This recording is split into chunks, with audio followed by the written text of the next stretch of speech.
خدا کی راہ میں سب کچھ لٹا دیا جس نے، وہی ابراہیم تھا جو سر جھکا گیا جس نے، بیٹے کو بھی قربان کرنے کو تیار ہو گیا، اللہ کی محبت کا حق ادا کیا جس نے۔ آج کا میرا ٹاپک ہے قربانی کیوں۔ ایک باپ اپنے جوان بیٹے کو قربان کرنے جا رہا تھا، نہ آنکھوں میں شکوہ تھا نہ زباں پر سوال، اور بیٹا کہہ رہا تھا ابا جان اللہ کا حکم پورا کیجیے۔ سوچئے یہ صرف قربانی نہیں تھی، یہ اللہ کی محبت میں اپنی سب سے پیاری چیز کو چھوڑ دینے کا جذبہ تھا۔ آئیے ہم قربانی کا واقعہ سنتے ہیں۔ جب ابراہیم علیہ السلام نے خواب میں دیکھا کہ وہ اپنے بیٹے اسماعیل علیہ السلام کو اللہ کی راہ میں قربان کر رہے ہیں تو یہ کوئی عام امتحان نہیں تھا۔ ایک باپ کے لیے اپنے جوان بیٹے کو قربان کرنا سب سے بڑا درد تھا، اور وہ بھی وہ بیٹا جو بڑھاپے میں حاصل ہوا، اسے قربان کرنا کوئی آسان کام نہیں تھا۔ ایک باپ کے لیے اپنے جوان بیٹے کو قربان کرنا سب سے بڑا درد تھا، لیکن دیکھیے اللہ کے نیک بندوں کی اطاعت۔ ابراہیم علیہ السلام نے اپنے بیٹے سے کہا بیٹا میں نے خواب میں دیکھا ہے کہ میں تمہیں ذبح کر رہا ہوں۔ اسماعیل علیہ السلام نے جواب دیا ابا جان آپ کو حکم دیا گیا ہے اسے پورا کیجیے، انشاءاللہ آپ مجھے صبر کرنے والوں میں پائیں گے۔ پھر جب دونوں اللہ کے حکم کے سامنے جھک گئے، ابراہیم علیہ السلام نے چھری چلائی،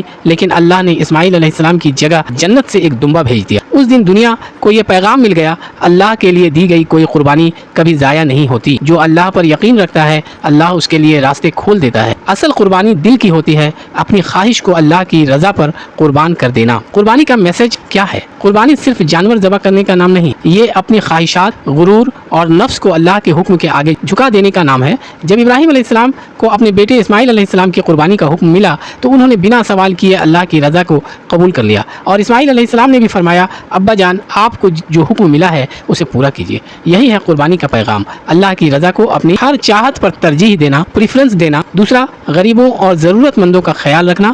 تیسری بات، اپنے دل کو تکبر اور حسد سے پاک کرنا۔ اللہ تعالیٰ کو نہ گوشت پہنچتا ہے نہ خون، اس تک صرف ہمارا تقویٰ پہنچتا ہے۔